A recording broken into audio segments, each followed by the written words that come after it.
Je vous le disais en titre, c'est une activité qui a connu un formidable essor durant le confinement. La couture, le fait soi-même n'a jamais aussi bien marché et cela touche tous les âges. Ce n'est pas forcément plus économique que d'acheter des habits, mais il y a le plaisir de créer de ses propres mains. Marie Edman, Thierry Citer.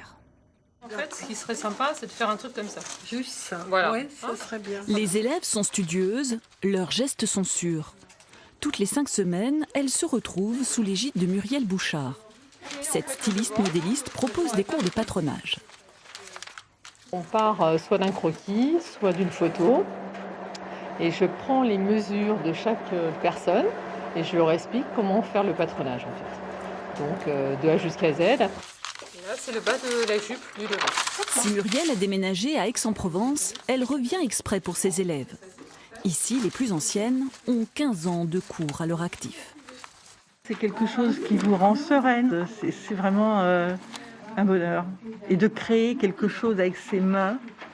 Et alors en plus, quand c'est pour l'offrir après à quelqu'un, c'est d'autant plus. Ouais.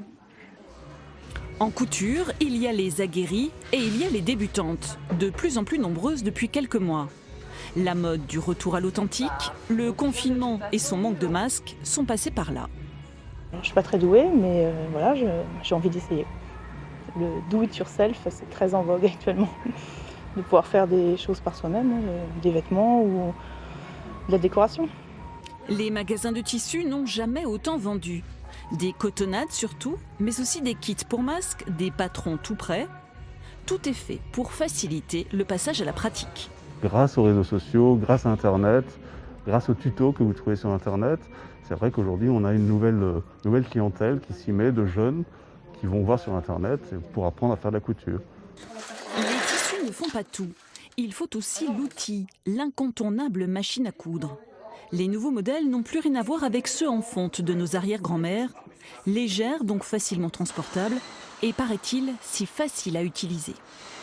Je peux vous affirmer que cet écran-là est plus facile qu'un smartphone.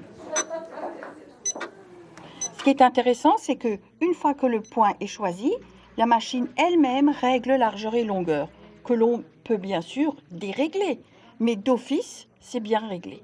Et c'est ça qui plaît beaucoup aux gens. Il faut compter 500 € pour une bonne machine, mais les plus sophistiqués dépassent les 12 000 €. Dans son magasin, Claudine Villeman n'a jamais connu ça. Durant le confinement, les ventes ont littéralement explosé grâce à Internet. Au sous-sol, le stock a fondu. Alors tous les jours, il y avait jusqu'à peu près 150-200 machines, même plus les week-ends. Et il y avait, si vous voulez, un chemin incessant entre le stock ici et le magasin où nous préparions les machines pour partir. Les machines à coudre se vendent énormément pendant les guerres, après les guerres, quand ça va mal. Et c'est vrai que le Covid, c'est quelque chose d'exceptionnel.